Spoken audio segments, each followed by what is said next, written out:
Do not do it. Now, you've done all that.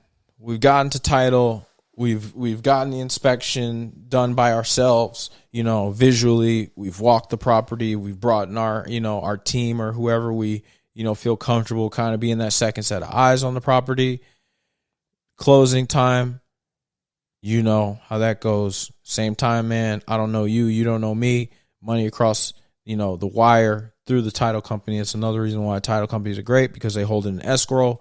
No one could touch it till everyone brings the correct documents. Handshake, everybody back out. We good. Now it's time for the reno. The reno is where you can lose money and money can start flying out the fucking window. Do not renovate according to watching those goddamn shows. Okay? For multiple reasons. One, it's TV. A lot of that shit they take away as soon as they cut. It's a set. They're building a set out of someone's house. Remember that. Number two, the people in the demographic that we're renting to when we renovate a Bando are not on TV. They're not going to TV. They're not actors. They didn't apply to be on a reality show. Keep that in mind when we're doing their renovations. They can't afford to recoup the money that you're talking about putting in. Jet tubs are not going to get you more money in rent. Look at your rental comps, right? So whatever the rental comps are saying, knock it down $200. Can you live with that? So if they saying you're supposed to get $1,200 a month rent, can you live with $1,000? They saying $1,400, can you live with $1,200? Whatever that answer is, that's what you renovating to. Do you understand? Don't max out your credit card for $30,000 on a house you spent $30,000 on. You ain't going to get $3,000 a month rent. Don't do it. Unless you just want to do it. For whatever tax purposes you got going, that's your business. But for money-making business, return on investment purposes, that's not how we're doing this. Right? The first place we're going to Marketplace and all these other great technological marketplaces, digital marketplaces, and looking for secondhand stuff, guys. We're buying used appliances, refrigerator and stove sets. You can buy them for $500. The set. They just got to match, right? We don't need granite countertops, right? Formica will do. It's okay. Maybe we even go look to have the countertops resurfaced. That's also okay. Painting cabinets is not a sin. Wood cabinets, those old houses come with wood everything. Wood cabinets, wood this, wood that. Sand it down and repaint it. Finish it, right? That's going to save you thousands of dollars as opposed to ripping out cabinets and trying to get new ones. You can also go on these digital marketplaces and find used cabinets. Goodwill. Everything you put in that house outside of the, I'm not even going to say that, because honestly, everything, look for it used first. Hot water tanks, get it used. Furnace, get it used. AC, get it used. It's a rental. Get it used. It's your first Bando. Get it used. You'll save thousands of dollars up front. That's one of my secret sauces. I'm telling you. I can get a furnace and a hot water tank in a house in Cleveland for under $1,000. True story. And they're good. They'll last me 5 years. Guarantee you. They'll last me 10 years if I take care of them. Hot water tank and heater, $1,000. You can get a stove and a refrigerator for, call it $750, $800. Them bitches be black or stainless steel. Used. Absolutely. 100% French doors. Oh, yes, sir. So you got to just know how to go ahead and look for these things. It's going to take you some time looking. Don't just go to whatever appliance store and open up the store credit card. Oh, we're going to give you 0% interest for 18 months and you done charge $10,000 worth of shit to put in your rental. And then when your tenants fuck it up or take it when they move out or whatever, now you up shit's creek because you don't have the rental that you're supposed to have, the rental income to pay off your credit card debt. Don't do that. Seek to purchase outright in cash whenever you can, and also seek to find secondhand items in your rentals whenever you can. Right? Spend money on the tile, spend money on the paint, spend money on that stuff.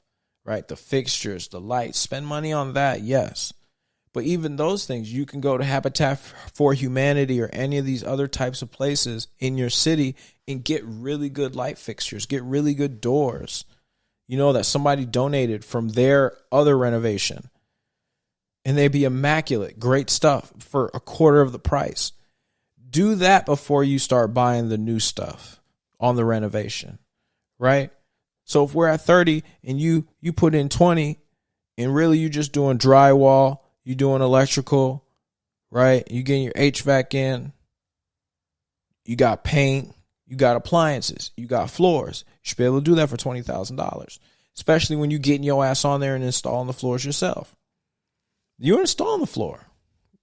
You thought you was paying somebody to do that? Oh, man, you got the game twisted like a pretzel, like I said. So you buying the flooring, what, $1.50 a square foot? But your ass is down there putting it down. It took you 2 weekends out your life. You didn't go out for 2 weekends. You did floors in another city. That's what you did for the month.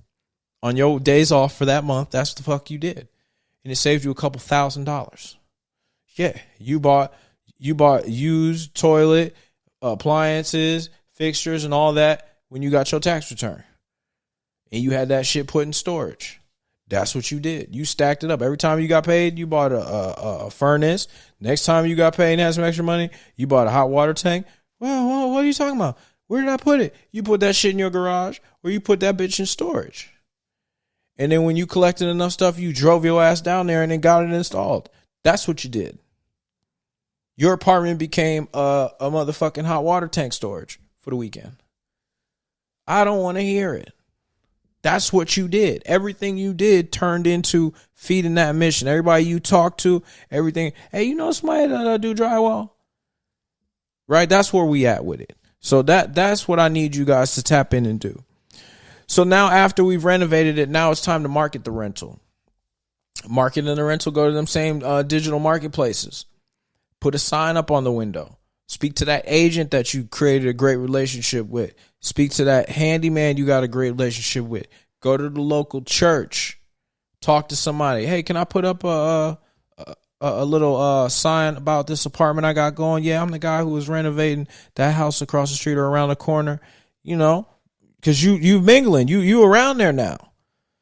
You're not getting a hotel room when you renovating. You staying there. So people know you. They seeing you work on this house. Now people want, okay, I see him working. I know such and such. Keisha gonna live there. She working nurse assistant. She got her baby. They ain't da-da-da. So that's how you gonna get somebody good, because now your neighbors want somebody next to them good. Everybody wants somebody good in there. But you gotta make it a community building effort. You can't be no asshole and just throw money at it and think everybody's just gonna fix it for you. That's not how this works. You don't get your ego stroking your boss shit off in this process. That's not it. That's not what this is for.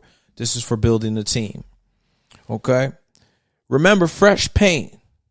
Fresh paint, a bucket of fresh paint can go a long fucking way. Okay? Some fresh paint will be your friend when you renovating a Bando, boy. So remember, the goal is to go ahead and get in this purchase for under $50,000. All the way. Get it rented. The goal is also to make $1,000 a month in rent. It's very reasonable in today's world. Rents are astronomical.